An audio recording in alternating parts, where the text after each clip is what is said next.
Ask you to give me a color. Purple.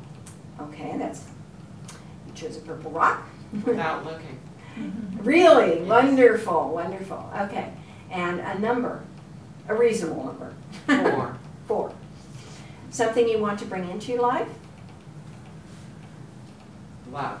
All right. Something you want to release from your life? Fear. All right. So it's purple, 4, you want to bring in love, you want to release fear. Just give me just a minute.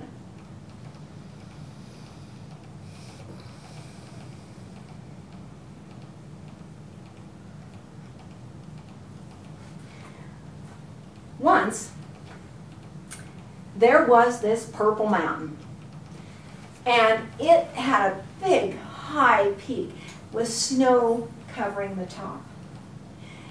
And there were these little, tiny, purple creatures that lived in the Purple Mountain. They were kind of gnarly and warty looking. And they were rather warlike. And so they each had their little hole in the mountain that they would go into and hide in. And they really didn't have any contact with the other little purple munchkins that were there. Now, I don't know if they called each other munchkins, but that's kind of what they were. They were these little purple guys. And they were kind of ugly, and they really didn't want anybody else to see them, you know, kind of like a mole in the ground. They kind of stayed in there, so their eyes were like really big to try and see everything. And that's about all you could see. If you happened to look in the hole, you'd see these big 2 blue eyes looking out at you from this little purple blob in there with all these warts on it. And in fact, they were rather scary. And so because they didn't feel any love in their lives, they decided that they were going to be very scary to other people, because that was a good way to keep people away, keep other animals away. And they just, each one of them decided to be nasty and scary in a different way. So they scared each other.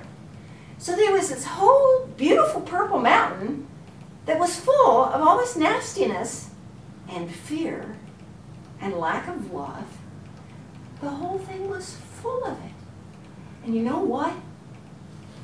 Rumors about this place spread all over the countryside. And every person that lived in that land knew that these little purple, warty, nasty munchkins lived in this place. And so they avoided it. They would go miles around. If they had to go from Twilight, which was one little town over here, to Sunlight, which was another town way over on the other side of the mountain, instead of taking a path that went right by the mountain, they walked on this windy path that would go way down to the west and then curve back to the east to get from one place to the other. There weren't too many towns around, and so there weren't too many people around, and they didn't really think that the purple munchkins were any problem, because they kind of stayed in their little hidey holes in there. And they didn't cause much problem for the people in both towns until one little rebel purple munchkin decided that he was tired of living in the dark. And he was tired of being afraid. And he knew 4 other little purple munchkins that were tired of being afraid and living in the dark too.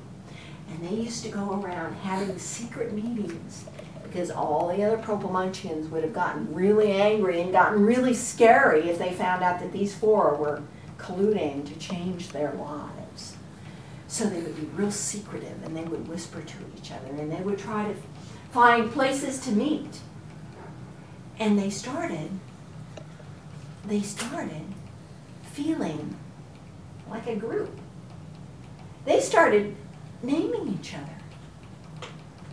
One called the other one Snotty. And they weren't very nice names, because they didn't really know how to be nice yet. And one called the other one Big Wart. And one called the other one Little Warts. And so they named each other things. But, you know, it was kind of nice that now they had names.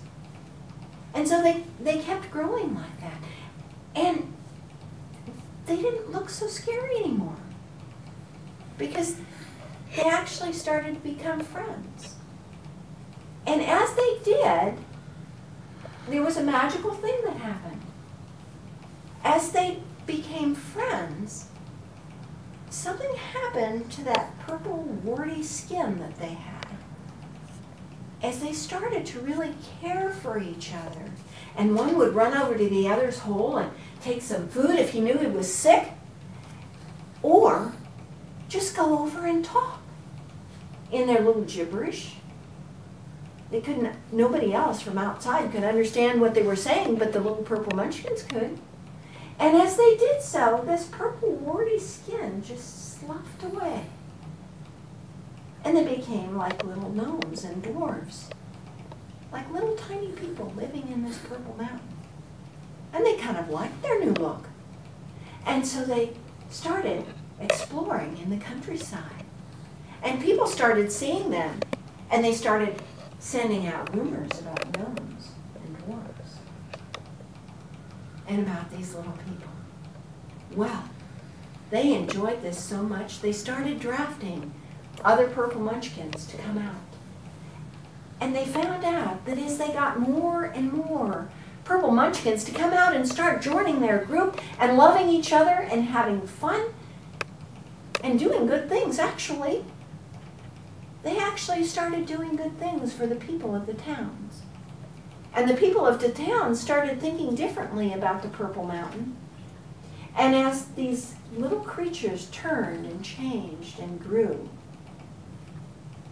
this Purple Mountain started changing as well.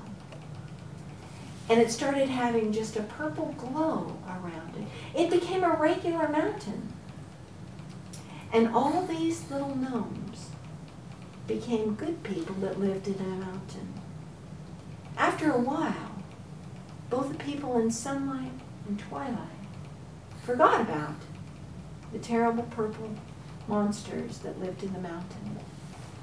And they would go to the mountain and ask the gnomes and the dwarves for herbs. And they became friends with people also.